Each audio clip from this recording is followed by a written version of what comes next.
Hello, and you are all very welcome to Goldcore's webinar, Protect Your Savings, Alternatives to Cash and Deposit, Top Tips, with our guest presenter today, Jill Kerby. This is our first webinar with Jill, and as we didn't host a webinar in March, this is the first time we'll have had the opportunity to comment on the Cypriot financial crisis and its implications, if any, for Irish deposit holders. Thanks for taking the time to register and listen in. We have approximately 45 minutes today, but before we begin, I want to draw your attention to the Q&A session. Please use the questions section in your GoToWebinar panel to post a question. The Q&A is always a popular section of the webinar, and we'll do our best to answer as many as we can. I'm going to do a quick introduction to your panel today. My name is Michael O'Brien. I'm the Marketing and Communications Manager here at Goldcore, and I'll be your moderator. We have one speaker for you today who I feel needs little introduction. Jill is one of Ireland's best-known personal finance journalists. She writes weekly columns for the Sunday Times, has a weekly syndicated column, MoneyTimes, in 9 regional newspapers, and is co-author of the best-selling Tab Guide on Money, Pensions and Tax and the Tab Guide to Property. A brief introduction to Goldcore, the host for today's webinar. Founded in 2003 as a precious metal specialist, Goldcore is devoted to the provision of honest, objective, jargon-free advice in our arenas of excellence. As a recognized global expert, we enable people to trade and store precious metals with unparalleled safety and convenience. Please visit goldcore.com for more detailed information on Goldcore and our range of precious metals products. Without further ado, it's over to you, Jill. Money. And I think we'll go to the first slide, and you should be able to get a pretty good idea of what this is. Last April, around Easter, these scenes were very commonplace in Nicosia and other cities in Cyprus. People are queuing to get into the bank. I'm not sure if that was before the banks closed or after the banks closed, but there were long queues for several weeks. Depositors started getting nervous in Cyprus probably about a year ago, when it looked as if their banks were in serious trouble because of the exposure they had to Greek bonds. Here we can swing back nearly 5 years earlier, in 2008, when it was very clear that our banks were failing. And then again, people in Ireland started getting very concerned about their deposits and about the situation with the euro in 2011, when the Greeks were imploding again. So between our banking problems, that of Greece, and more recently the collapse of Cyprus, the deposit haircut, the capital and currency controls that have now been imposed on Cyprus are all the sorts of things that are getting Irish depositors very nervous again about leaving their money in Irish banks. The other thing that I think is probably contributing to this is that EU finance ministers also appear to have agreed in just even the last week or two that the bailing in of deposit holders, or at least those foolish enough to leave more than 100,000 euros on deposits, are going to be part of the next round of EU bank and sovereign rescues. They're going to be part funding the rescue of these impaired institutions. Certainly the Cyprus experience hasn't been lost on corporate depositors here, or at least a few that have gone public about this. And they're saying, you know, beware bank holiday weekends. Don't leave a lot of money, corporate cash, which is certainly going to be more than 100,000 euros, in deposits during those bank holiday weekends. But you know, before I move on to the alternatives to deposits, these top tips that I'm hopefully going to pass on to you about what to do with your cash, I think we really should look at the downside of just the cash situation. This is leaving surplus cash. That's income, it's savings, inheritances you might get, even a capital gain that you're going to get. And the concern is especially leaving them in Irish institutions. So let's start at the top. I think the obvious thing from all the telephone calls that I'm getting from people wondering what to do with their cash instead of leaving their deposits is that the returns are frankly pretty lousy. Even the tax-free returns, and many of the people who contact me and many readers are revealing that they are leaving their money in the post office. The post office has never failed them. The money is both tax-free, and of course it's 100% guaranteed, not just the 100,000 that is guaranteed in the banks. But these tax-free returns are now dropping to, 2-3% interest annually. This is gross. This is gross and net interest on most of the state savings products, bar the 10-year Solidarity bond, which isn't even tax-free, but actually returns about 3.5%. These are not great returns, all things considered.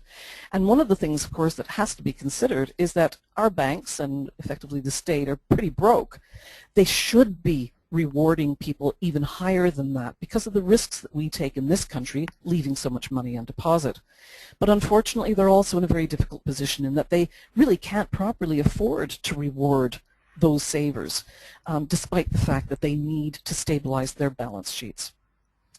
Let's move on then to, aside from the deposit returns, we're going to go back on that one. Sorry, folks. Try and get, there we go. We're going to leave it on the Cyprus one for the moment. The 100% and 100,000 euro deposit guarantees, I think in this question are also, in this country rather, are also kind of questionable. Guarantees, deposit guarantees, are only meaningful if the bank or the state itself is solvent and can stand over those guarantees. Since 2008, all EU countries have increased their deposit guarantees to at least the equivalent of 100,000 euros. In the United States, where the bank guarantee was 100,000 euros before the Lehman's collapse in 2008, they've increased them to 250,000 euros, and that's a guarantee that's insured by the federal government and the state guarantee, the federal guarantee agency. But in our case, the difficulty is, of course, and I think a lot more people are beginning to realize this, is that without the banking union in the EU, this 100,000 guarantee, this deposit guarantee, has to be paid by the state itself. There is no central fund. There is no EU central fund that will guarantee your 100,000 euros. And since the end of March, the Eligible Liabilities Guarantee Scheme, which did guarantee the full amount in the qualifying banks, these were the qualifying Irish banks for which they paid a great deal of money, is now gone. So there is only 100,000, the first 100,000 of your savings is now guaranteed. The post office continues, and Post with its state savings plans continues to guarantee 100%. But again, there is no fund to actually ensure that that money is ever paid out. The next slide, though, shows you the situation at the moment. The central bank is required to actually have a deposit guarantee fund. Every Irish bank must contribute 0.2% of their deposits into that fund every year, and the amount at the moment is about 388 million euros. However, household deposit and state savings amount to 102.5 billion euros.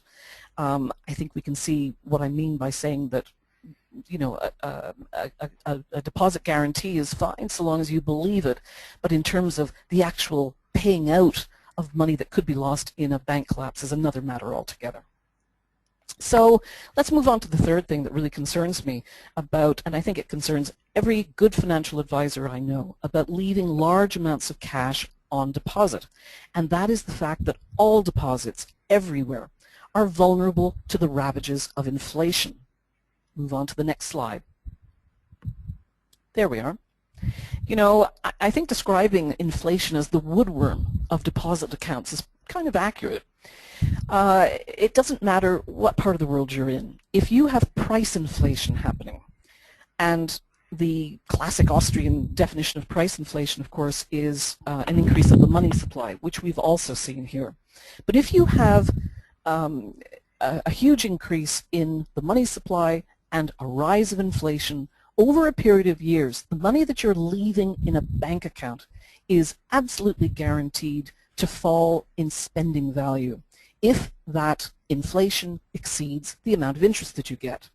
So in you know, looking at that example that I've left, 100,000 euros after 10 years, this is a 10-year example, by the way, but if you leave 100,000 euros in a deposit account for 10 years, at the end of that period, if you're only getting a 2% yield and there's a 4% inflation rate, then what you're left with at the end of that 10 years, despite the compound interest that's applying from the 2% yield, is actually a fund that only has a spending value 10 years from now of about 80,000 euros. That's a pretty astonishing loss, and I think most people would agree that it's not a very sensible thing to do, and yet this lure of the safety of deposits, of banks holding your money rather than the stock market or other assets, is very difficult for people to conceive as not being as safe as they think it is. Here in Ireland, just to talk a little bit about inflation, our official inflation rate, the CPI, is now running officially at just about 1%. It's extraordinarily low. But that's because a number of important goods, and some of which have a heavier impact really on the impact of that inflation, are running only at that level, and some, of course, are falling significantly in price. And that includes things like tracker mortgages, on which a great 70% of some bank customers are actually on. They also include, in the last year or so, goods like clothes, shoes, furniture, electronic goods. Even new cars are actually falling in value. Yet the cost of the essential stuff that most of us can't do without, and I can certainly do without more clothes, shoes, furniture, and electronic goods, and I don't have a tracker mortgage, but those goods that we're all buying, like groceries, petrol and heating fuels, health insurance and health care, school fees for your kids and education costs, bus and train fares, bank loans especially, and the fees that the banks charge, and even, yes, non-tracker rate variable mortgages, and also rents, of course, are all going up, and they're going up by a lot more than 1% per annum. Inflation and long-term cash deposits are not a happy mix. This is where the woodworm theory comes into play. And anyone who isn't earning a significant multiple of today's official inflation rate is losing money right from the beginning, from the moment they put their money into that account, and especially those people who are subject to a 33% dirt rate, a figure that's gone from 20% to 33% in about 4.5 years. This deposit interest retention rate is another kind of a species of woodworm, if you call it that. And you know, there's suggestions. We have another 3-point-something billion that has to come out of the next budget in October, and there's been practically no objections, certainly no serious ones, to this increase in dirt. So again, could we return to the old days, the 80s and 90s, when the dirt rate was nearly as high as the top income tax rate? It's entirely possible. So let's move to slide number 4. And this is, what should you actually be doing with all of that cash that you have on deposit? Now, you know, a lot of cash, a little bit of cash, what you certainly want it to be doing is to be working for you. But in my travels and through my columns and speaking to people and doing the seminars that I do, I'm always surprised at the numbers of people who have substantial amounts of money still sitting in their deposit accounts, earning incredibly small amounts of interest, subject probably to dirt and inflation, and yet they also have some expensive debt. There isn't a good financial advisor in this country, if they're looking at your overall position, who would say to you, oh yes, by all means, leave that 50,000 or 100,000 euro in your bank, earning 2% gross if you're lucky, less than that net, and keep sitting on that credit card balance of 20,000 euros at 22% interest. Mortgage debt is a different matter. It's very cheap for a lot of people, and it's not that easy to beat the mortgage rate, especially a tracker rate these days. But there are other expensive debts that people are carrying, and they include personal loans, and they include hire purchase loans, and all of these are relentlessly penalizing you because the interest rates are so high and it's compound interest. So the first thing that you should do, if you do have some cash and it's not earning very much, is to and I'm even saying that before the paying off the debt bit, is always ensure that you have some kind of an emergency fund. You know, you need to hang on to some of this money for periodic large expenses like school fees if they're not covered by an income, but especially for emergencies, car repairs, a faulty boiler, short-term unemployment so that you have some money to fall back on, as well as the unemployment benefit, which incidentally is going to take months before you see any of, and of course uninsured health events. Even a holiday probably isn't a bad thing to tap into, although it's hardly an emergency spending. Ideally, you keep about 3 to 6 months of net income always in reserve, and you need to have a relatively good short-term bank account or a post office account, if that's your choice, to leave that money in. But then you look at your expensive debt. There really is simply no point in keeping you know, a 2% deposit rate going when you're paying 22% to service credit card debts, and even more for other higher purchase and some personal loans. The other thing, though, that you have to do, I think right from the start, when you're trying to figure out what to do with a lump of cash, is to really sit down and say, what is the purpose of this money? Some people just like the purpose being its physical presence, and that's okay too, but not when you've started to realize how little you're earning on it and how quickly the actual capital is being eroded by things like inflation and tax. So what is the purpose of having a pile of cash in the bank? Is it to educate your kids? Do you hope to do a home extension at some stage? Some people might even be wanting to buy a new home, but they're going to need a much bigger deposit. Have you got retirement plans? Do you not have retirement plans? And for older people, one big purpose, and it's often raised as a reason why they're leaving a lot of money in cash, is to pay for their advanced old age. It isn't cheap to be dependent if you're in your old age. Nursing homes are extremely expensive, despite the programs that the government has and frankly can't really afford. So these are all very good reasons to actually come up with some kind of a plan. And if that plan involves earning a greater return on that money, absolutely greater than the deposit rate that you have been getting, then it's probably time to look at a combination of assets, a combination of policies and plans and accounts for you to try to beat that deposit, that net deposit rate that you're getting. And this is where I'm going to say for the first time, but I'll probably say it again as we go through this, that very few of us have the skills to really evaluate and to identify the kind of assets out there, and there are so many of them, and they all come with risks and rewards and pitfalls. It's very difficult to do that without some kind of expert help. And I am a huge proponent of getting professional investment advice, certainly having a professional investment advisor, ideally a fee-based one with lots of experience and a good reputation, and somebody who's really going to be acting in your interests and not just in their own and that of the manufacturers that they deal with. Those are the people that you want to go to and have review your situation, even if it is just a pile of cash sitting in the bank. And I think what they will do, of course, is they will start looking at the options that you have for that longer term plan, whether it's the home extension, the retirement, the paying for long-term education or full-term education into third level for your kids, and for the older person for that advanced old age care. I'm going to move on to the next here we go, onto the next slide. And these are the sorts of assets and the sorts of accounts and the sorts of things that a professional advisor is going to talk to you about. Let's start with cash, the one that I said you shouldn't leave all your money in. But you know, cash has its place. But the questions are, should it all be left in a single bank? Should it all be left in a single currency? And frankly, in these economically troubled times, should it all be left in a single economically troubled country? There are ways to handle this.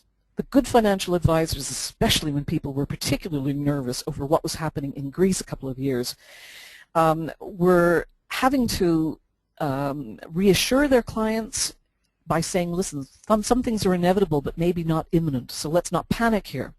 But other people said, you know, just to let you rest better at night, let's consider what the alternatives are. And they did include moving some of that Irish euro into other countries' euro accounts, including Germany, probably the safest country of all, even if the absolute worst happened, and that was the end of the euro, and our leaving the eurozone. The new Deutsche Bank currency, which of course is you know, probably it would be the safest currency of all, and that was an option that was considered by a lot of people. There are ways to do that, and again, having a good financial advisor is the best way to try and keep the costs lowered if you are considering moving your cash into other countries. There are tax implications of all this, and that also has to be considered, and you have to, of course, reveal the fact that you have overseas accounts. But there's another option, and it's one to consider as part of a wider, diverse portfolio, and that is currency funds. Within most pension plans, within most pension schemes, there is a sliver of currency funds. You could also do something like that with your money. The next thing, of course, is to consider annuities.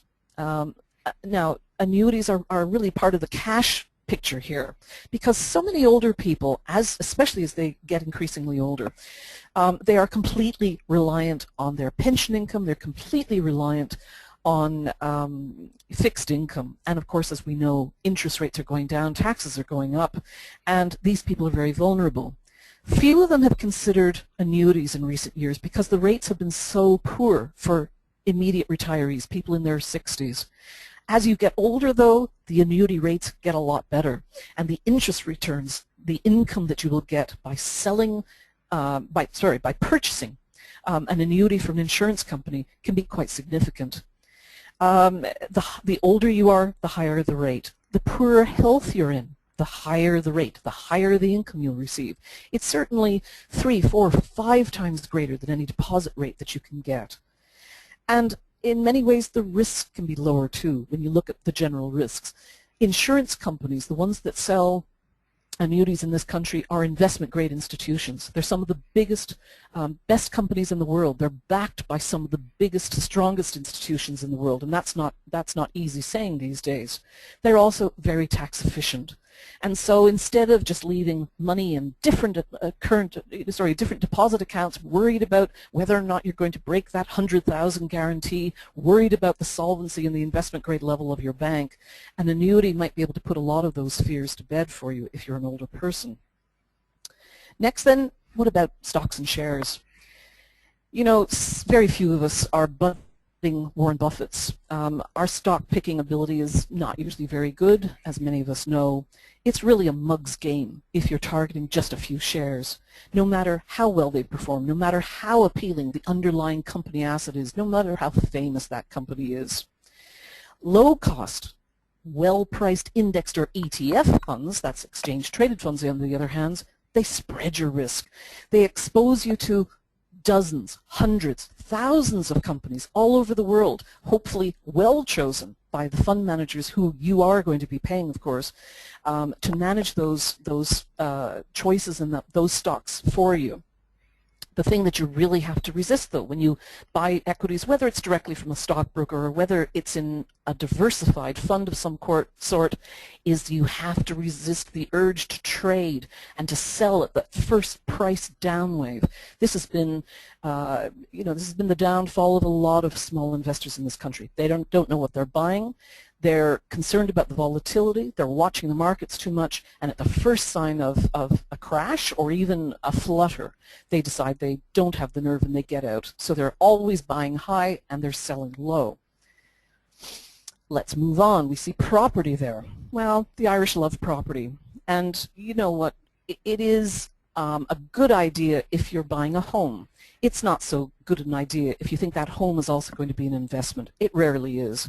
Family homes are financial liabilities until they're sold, and hopefully there's a little capital gain here. They're increasingly going to be financial liabilities in this country because we're going to be paying taxes on them going forward. So once again, you need to be wary of overloading yourself with a single asset, buying a property for an investment purpose or for a pension. Even buying into, a syndicate of properties is very risky. Instead, an affordable alternative, a place to put some of your cash that's been sitting and getting very few poor returns, is to consider something like a REIT. These are liquid real estate investment trusts. That's REITs. They trade on the stock market, and they're easier to get in and out of too. REITs are now becoming available on the Irish stock market, and again, something to talk to a good financial advisor about, especially if you're kind of prone to property investing. Another thing is bonds. Now, cautious investors, the kind who really do like cash, have always liked sovereign and blue chip bonds. And that's because they pay annual yields and they return the capital at the end of an agreed number of years. Bonds have always been a strong asset holding for people who are retired. Problem now, though, of course, is that our bond market is complicated by the artificially low yields that are being imposed by central bankers. The prices are inflated. Some people talk about a bond bubble. Be very careful about the way that you expose yourself to bonds in the next little while. Although, again, there are mitigating factors. One of them is that sovereign bonds especially can be mitigated, and these risks can be mitigated by considering inflation-linked bonds. If the inflation rate goes up and yields go up, well then you benefit from that as well. Finally, let's talk about commodities and gold. We're here at Goldcore, and I should declare an interest. I'm actually a customer of Goldcore, and their wealth management side actually manages my pension fund. But commodities are something that have been extremely appealing because they have a tangible asset. They're something that you can actually see instead of being out there in the ether world of stocks and shares and you know, all the crazy derivative products that have caused so much trouble. They include agricultural land, gold and silver, oil, gas, you know, even water is probably the most precious commodity of all and a very underrated asset for holdings in pension funds and things. But they all share qualities that they're finite, they're rare. In the case of gold certainly, and water, they're very precious. They're expensive to extract and they're in great demand. But the downside is that they don't necessarily pay a yield or a dividend the way stocks and shares will, or the way, you know, rents are produced by property, you know, residential property. And of course they can be very cyclical, and they can also be extremely volatile. We've seen the price of gold go up and down in recent weeks. Could be on a bit of a fall again. The other thing too is, of course, that they don't just attract taxes. Of course they do, especially capital gains tax. But there's also a confiscatory interest by governments these days. That kind of depends on the country and the asset. I'd like to say that in the case of gold, you know, it's had a historic record as a store of value, as a medium of exchange. And its other main attraction is that it has no third-party liability once you own it. It can't be printed. It can't be debased or devalued the way cash can at the whim of a government or central bank. These days, it's a form of insurance against that massive money printing, that quantitative easing that's been going on. Let's go on to the last slide I have here, and that is other stuff that you can do with cash. You know, there's all sorts of low and high yielding options out there. They all carry risks. They're not the conventional things. But these days in Ireland, where there's so little money available to people through the banks, anybody who's building an ark, and a financial ark for their families, for their friends, for people who they know are in danger of getting swamped by this great wave of debt that's going over the country, and you're sitting on a pile of cash and you're not too happy with the kind of money that you're getting from conventional sources like you know, like cash deposits or rents, you can bankroll your own new set of skills or an education with cash. It's not a bad investment, especially if you're trying to change careers. You can do that for other people too, for your own kids, for your grandchildren. Your pile of cash in your community can act as seed capital for young people or old people who have business ideas or have existing business that could fail, are failing because they have no access to overdrafts and a new line of credit. There's a trend in this country for microfinance. These are very small loans to small groups of people, co-ops and young workers, women, part-time people. the return is sure to be better than what you're going to get on deposit. You're putting your capital at risk, of course, and that is the commitment that you have to make. And there's also the other stuff, and this is kind of the fun stuff. People have always been interested in collectibles, and whether it's expensive bottles of vintage wine, you can drink it if it's still in good shape. You can sell it, of course, at auctions. There have always been stamp collectors and coin collectors. People put their cash into art. Helps to know a little bit about that, but it also really helps to like what you're buying. There are still people, not as many, who put their money into horse flesh. And in the last couple of months, there's been a great interest in Bitcoin, the great volatile but new digital currency. I don't fully understand it. I think I'll stick with gold. It's all a gamble. And let's not forget that you can also just blow it on some good fun. The late George Best was found by some hotel busboy years ago. He was surrounded by empty bottles of champagne and lingerie models. And the busboy turned to him and said, "How did it all go wrong, George?" And I heard him interviewed many times and asked that story. And he always insisted that it was great fun at the time. So these are all options. There's loads more out there for the really serious ones, for the big long-term, big-ticket investment purposes for your money. Get some good financial advice. For that money that you can afford to blow, you know, look around, see what suits you. And I think that's about it. And hopefully we have some questions coming in after that. Jill, thank you. Excellent presentation and very thought-provoking, and some really, really good advice for today's attendees, and also for those who asked for a link for the recording, those who couldn't be present. As I mentioned at the top of the webinar, I have a list of questions already submitted by some of our attendees, and a couple have just come in, so let's get straight into them. Okay. I got 4 or 5 actually come in nearly at the same time, and this question around fee-based financial advice. If you, what they were asking is fee-based versus what? So maybe if you could just expand on that a little bit. All right, there's 2 ways to get financial advice, Michael, and listeners out there, and that, of course, is to go to a fee-based financial advisor, and then there's the commission-remunerated financial advisors. They're both regulated, of course, by the central bank. You shouldn't ever deal with anybody who is not licensed and regulated by the central bank. And you can find a list of all the regulated advisors on the central bank's financial regulator site. Just go on to it and start looking at the register. But there's a big difference between the 2 categories. The one, the commission-remunerated advisor is limited in the number of assets that he can actually talk to you about and can advise on, because he has to be licensed by all of them, and that depends on his qualifications and his position as either a sole trade, an independent trader, or somebody who's tied to a particular manufacturer, usually an insurance company.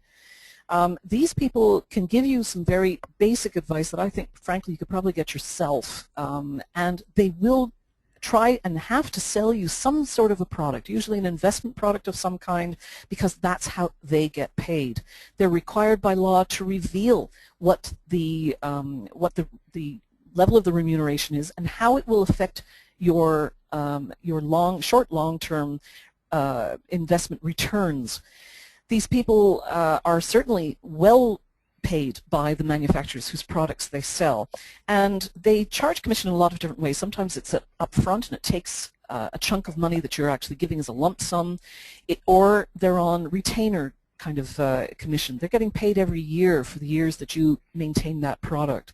Either way, it's an expensive way to do business. I think it's a shame that more people don't go the other route, which of course is the fee-based route. Fee-based advisors, in my experience, are better, more experienced. They usually have more training.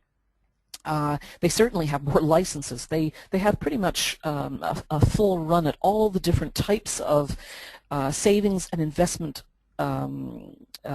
opportunities out there and assets, including things like the post office. I mean, the fee-based broker, or sorry, the commission-based broker who doesn't have a license doesn't have the right or the ability to tell you about what the savings options are out there, because they are not licensed. They don't get licenses for things like that. So that's the sort of thing that you have to consider yourself.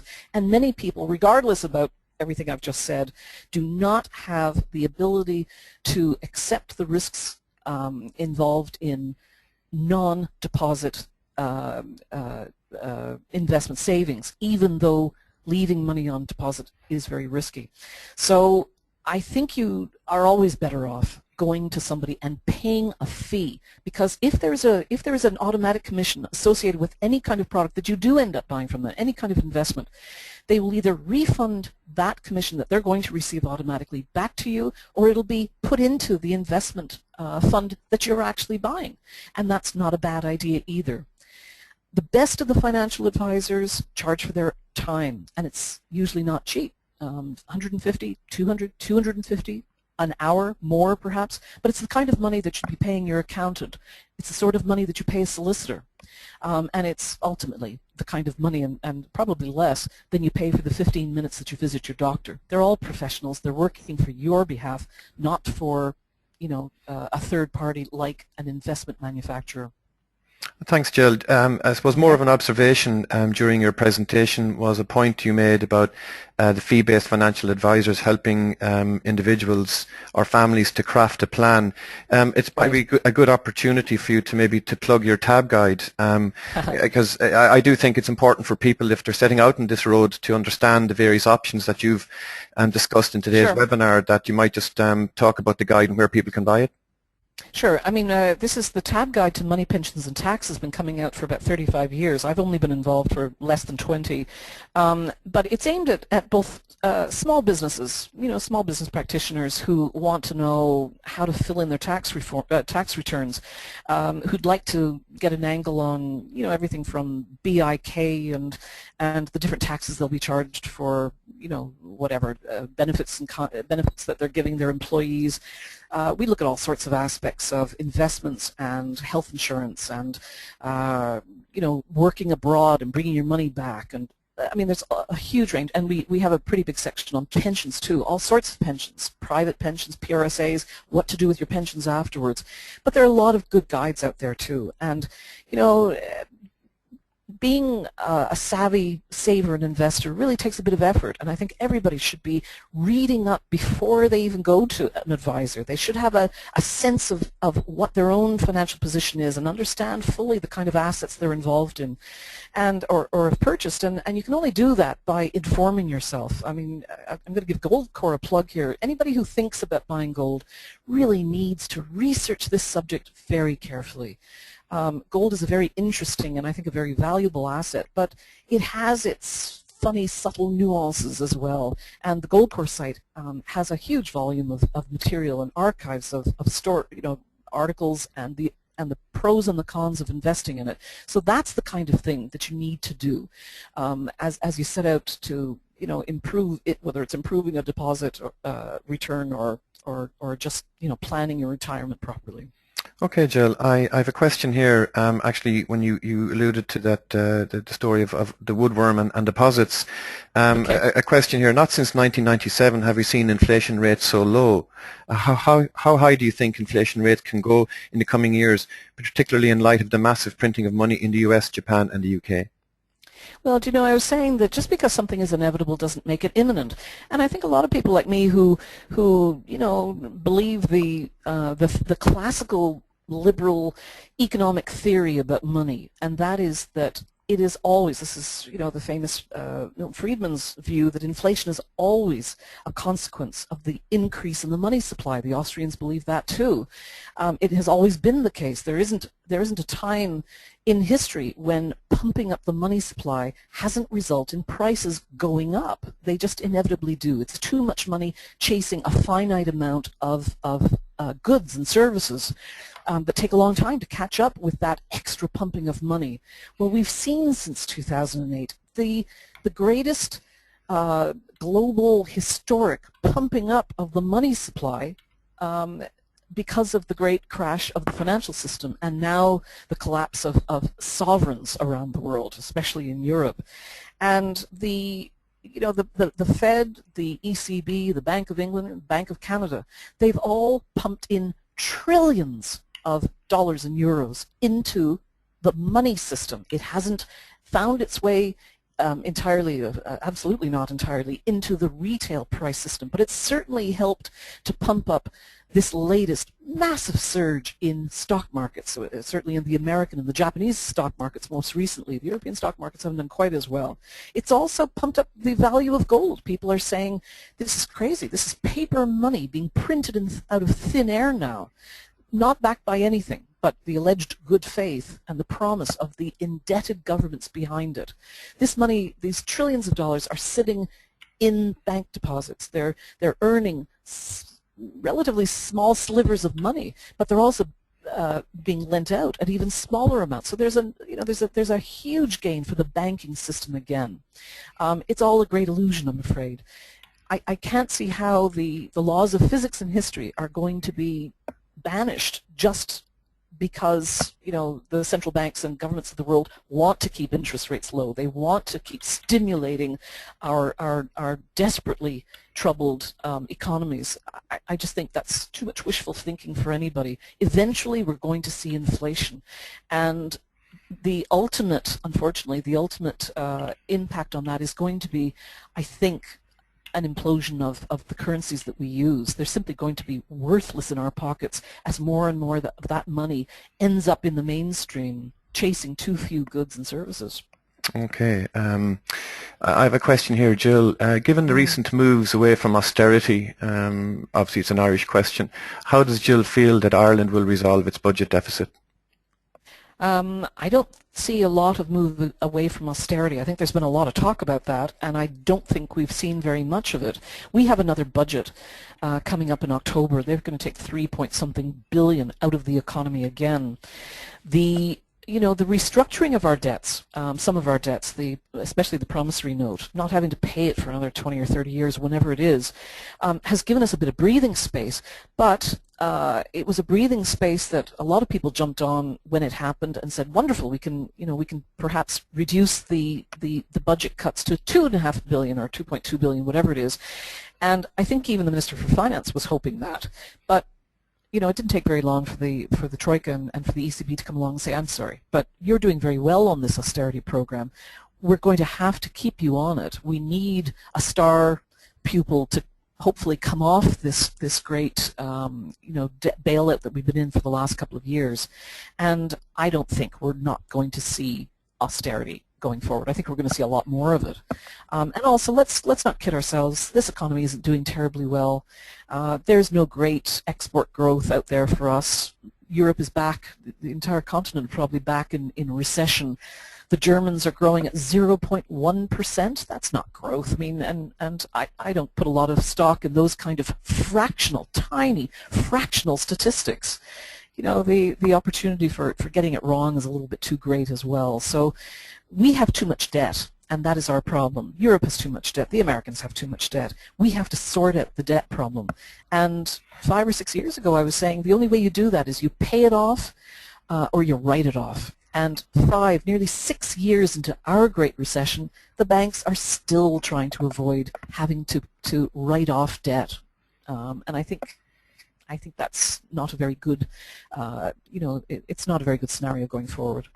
Okay, Jill, I've just another question in here. First of all, a great compliment, a great webinar and well presented from one of our listeners. So compliments to you, Jill. Very much. And the question here, has the post office bond interest rate dropped recently for new investors? I have a bond maturing next month and I'm reluctant to reinvest if the returns are less than when I reinvested in the bond 3 years ago. Yeah, I'm afraid it has come down. It came down at Christmas. It came down, I think, by about 0.25% for this new issue. So you are going to be getting less from the post office. Compared to the banks, though, it's still a better rate. There's no question about that. I mean, but you have to feel comfortable about voluntarily giving more money to the post office. There is a 100% guarantee. We discussed that earlier. What's it worth, really?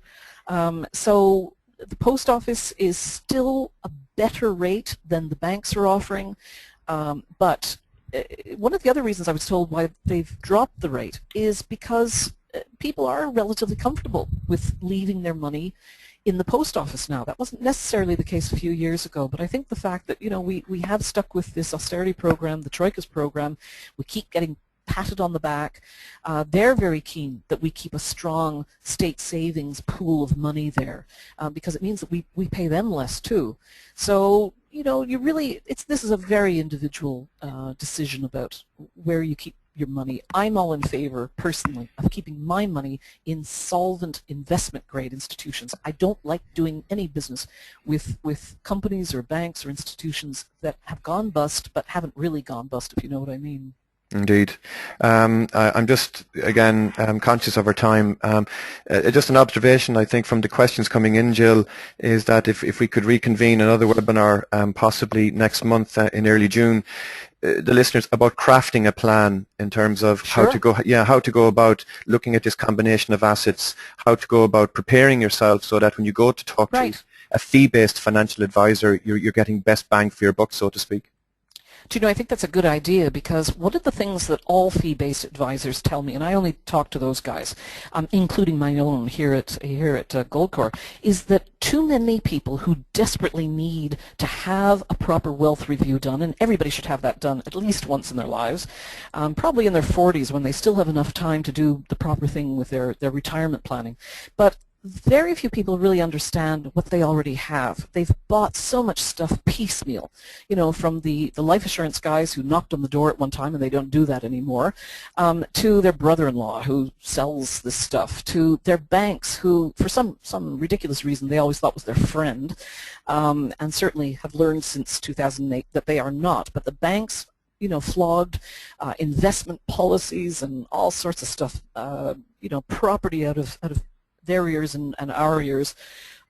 This was not a good thing to do, but we all have bits and pieces all over the place, and you've forgotten how much life assurance you have. You've forgotten that you are putting X amount into your corporate pension scheme, but you're not even sure whether it's a defined benefit one, and those ones are in trouble, folks, or if it's a DC one. What's the difference between those and a PRSA, the personal retirement savings accounts? People simply do not understand what they have, and you have to really have that that global view yourself before you go to an expensive but very qualified fee-based advisor who's going to have the clock ticking from the moment you go in. And I think that's a terrific subject, I really do. And if we have time, the other subject I want to talk about, and I sort of hinted at it in this one, is this idea of building an arc. Building a financial arc. I think everybody should have one of those, and it involves families getting together and being a little honest with each other about the wealth assets and their debts within the family. But I think that's another way for us to try and get through what are going to be a few more difficult years, I think. Okay, Jill, I just one final question. Sure. Again, they're pouring in here on my screen, but what is Jill's outlook on the price of gold in both the next 6 to 12 months and long term? Well, I'll tell you, it's going down today, folks. Do you know, I was very lucky to be following the gold story because of my job for a long time. By 2006, when I could afford to buy it, it was still pretty cheap. It had doubled nearly in price from about 1990. It hadn't quite doubled in price, but it had gone up a lot since 1999. And it was a very cheap asset. It has become more expensive. There's no question about that.